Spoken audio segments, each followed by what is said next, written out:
तो चलिए आज एक बहुत ही इंटरेस्टिंग सवाल देखते हैं। क्वेश्चन है, how is the equal genetic contribution of male and female parents insured in the progeny.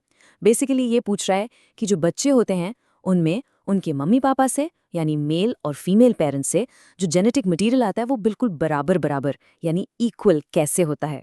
आखिर ये प्रोसेस इतना प्रिसाइज, इतना परफेक्ट कैसे हो जाता है।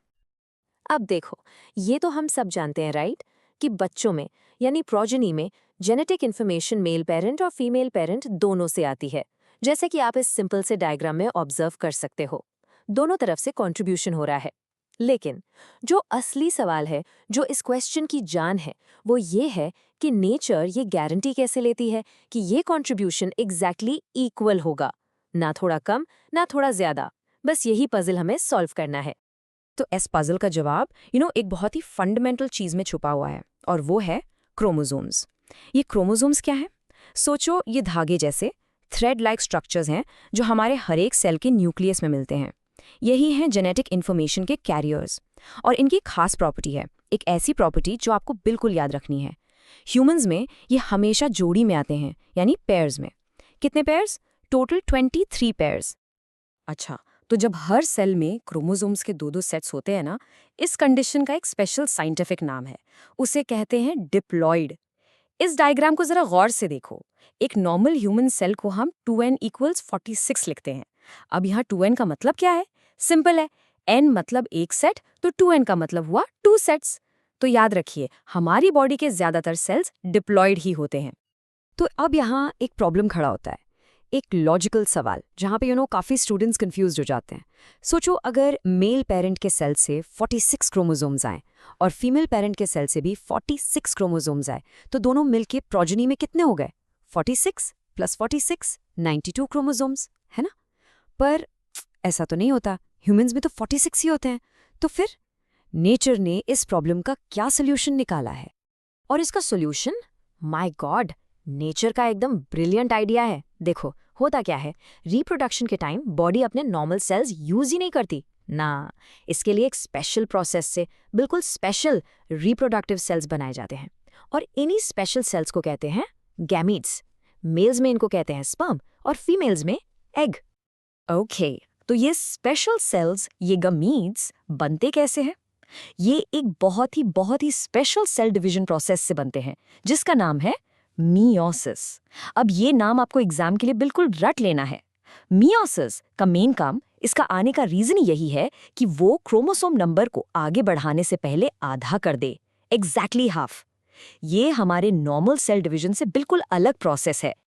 सो जब मियोसिस ने अपना काम कर दिया, क्रोमोसोम नंबर को हाफ कर दिया, तो जो नए सेल्स बने उनकी कंडीशन को हम क्या कहेंगे? इसके लिए भी एक टर्म है, हैप्लॉइड।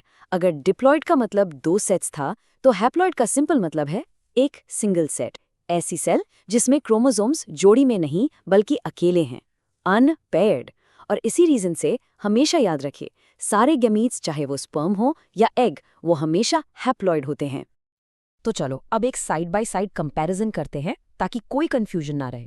एक तरफ देखो हमारा नॉर्मल बॉडी सेल, ये क्या है? डिप्लॉइड, मतलब 2 सेट्स ऑफ क्रोमोसोम्स, टोटल हुए 46। ठीक है, अब दूसरी तरफ देखो हमारा गैमीट, ये क्या है? हैप्लॉइड, मतलब सिर्फ 1 सेट ऑफ क्रोमोसोम्स, टोटल कितने हुए? 23।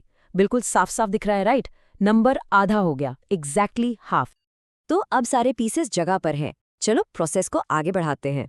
सोचो, रिप्रोडक्शन के टाइम क्या होगा? मेल पेरेंट की तरफ से आएगा एक हैप्लॉइड गैमीट, यानी एक स्पर्म जिसके अंदर है 23 क्रोमोसोम्स, और same to same female parent की तरफ से आएगा एक हैप्लॉइड गैमीट, यानी एक एग जिसके अंदर भी है 23 क्रोमोसोम्स। अब आता है मैजिकल मोमेंट, जब ये मेल गैमीट और फीमेल गैमीट आपस में मिलते हैं, यानी फ्यूज करते हैं। इस सुपर इंपॉर्टेंट प्रोसेस का नाम है फर्टिलाइजेशन। डायग्राम में देखो, n क्रोमोसोम्स स्पर्म से आए, n क्रोमोसोम्स एग से आए, दोनों मिले और क्या रिजल्ट निकला? सिंपल मैथ है, n + n = 2n। देखा, जो ओरिजिनल डिप्लॉइड नंबर था वो जादू की तरह वापस आ गया, रिस्टोर हो गया। तो आखिर में हुआ क्या? फाइनल रिजल्ट ये है कि 23 क्रोमोसोम्स आए मेल पेरेंट से और 23 क्रोमोसोम्स आए फीमेल पेरेंट से, और दोनों ने मिलकर वापस वही ओरिजिनल नंबर यानी 46 बना दिया। एकदम परफेक्ट बैलेंस। और पता है, इसी अमेजिंग प्रोसेस की वजह से जनरेशन आफ्टर जनरेशन इंसानों में क्रोमोसोम नंबर 46 ही रहता है, कांस्टेंट।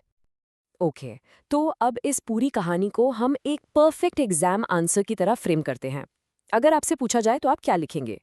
इक्वल जेनेटिक कंट्रीब्यूशन इसलिए इंश्योर होता है क्योंकि पॉइंट नंबर 1, दोनों पेरेंट्स मियोसिस के प्रोसेस से हैप्लॉइड गैमीट्स बनाते हैं जिसमें क्रोमोसोम नंबर आधा हो जाता है। पॉइंट नंबर 2, फर्टिलाइजेशन के टाइम यही हैप्लॉइड मेल और फीमेल गैमीट्स आपस में फ्यूज कर जाते हैं।